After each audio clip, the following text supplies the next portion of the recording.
Bonjour, je vais vous présenter aujourd'hui une partie de la collection familiale d'armes.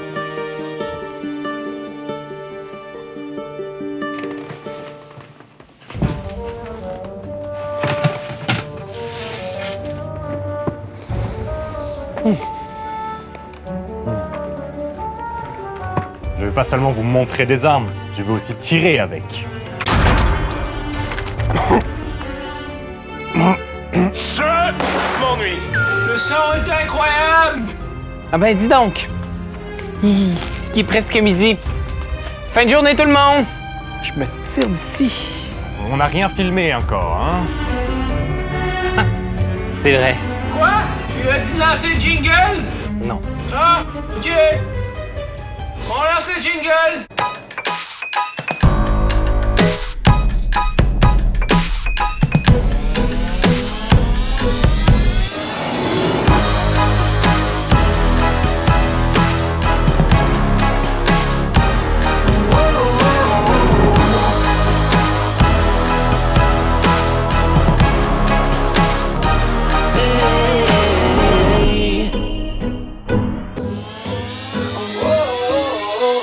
Au cinéma, il y a 3 types d'armes utilisées.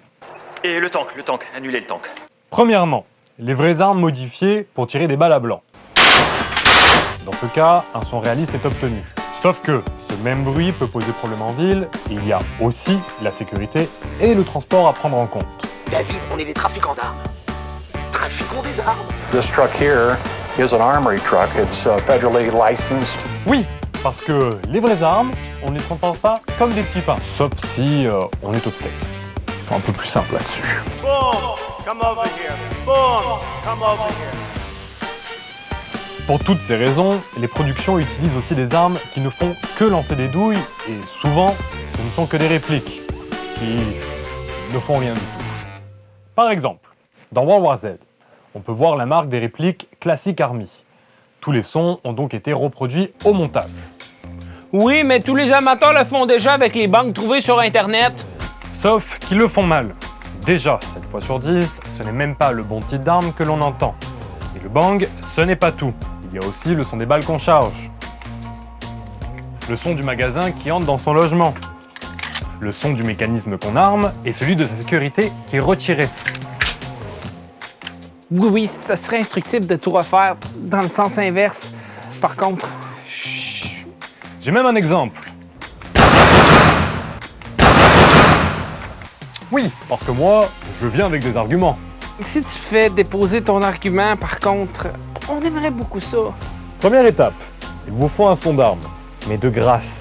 Trouvez le bon et d'une qualité acceptable, sans résonance ou écho. Vous allez couper le début en fonction de l'effet de surprise voulu et faire un fade sur la fin, selon le lieu, la situation, subtil ou western.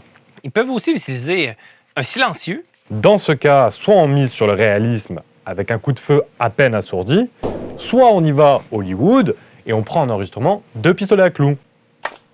Vous semblez pas me croire.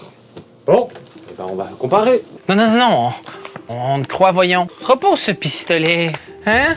La plupart des amateurs s'arrêtent là et trouvent les résultats pas assez intenses. Hi, I'm Michael Bay. Pour augmenter l'effet, ces idiots montent le gain. Et c'est totalement stupide. Pour rendre ça plus intense, il suffit d'ajouter une grenade. Pour vrai. Une grenade. Plus intense. Je rigole. Antoine, T'as compris? Non, t'as pas compris. C'est pas grave. je suis content de t'avoir connu, Antoine. Il n'est pas possible d'excéder le 0 dB. Chaque piste doit être en dessous, car en plus, il reste des sons à ajouter. Malheureusement, il n'est pas possible de diffuser le vrai volume d'une arme dans une salle de cinéma. Ah mon Dieu, quel dommage. Par chance, il y a encore un moyen d'augmenter un peu le volume. Pour ce faire, on coupe les fréquences graves sur la piste du coup de feu et les aigus sur celle de la grenade, histoire de ménager les décibels disponibles et de diffuser le plus de puissance possible.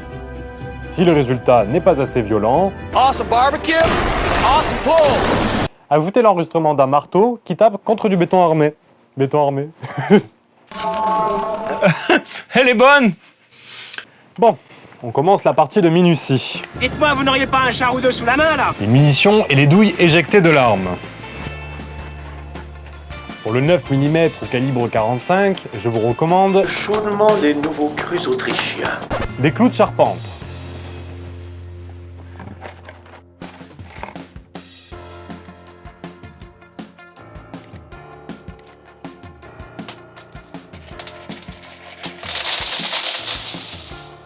Pour les gros calibres, comment qu'on fait? Le Benelli M4. Chut!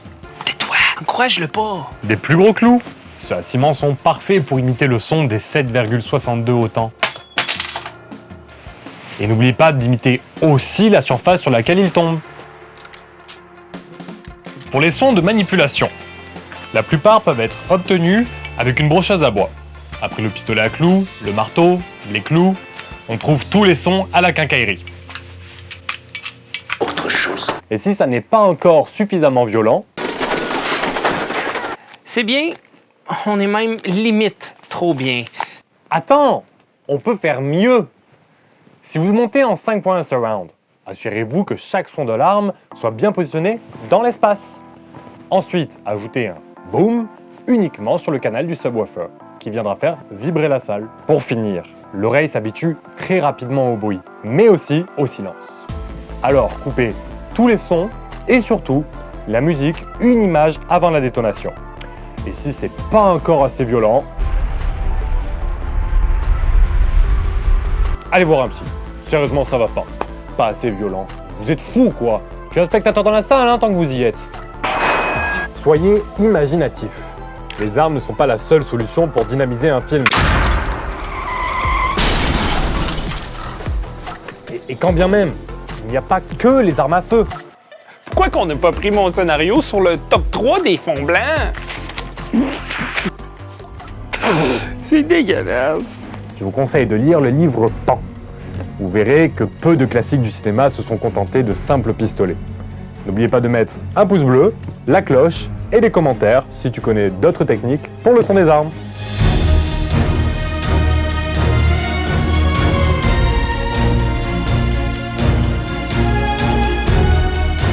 Avertissement. L'abus d'alcool est dangereux pour la santé. Santé.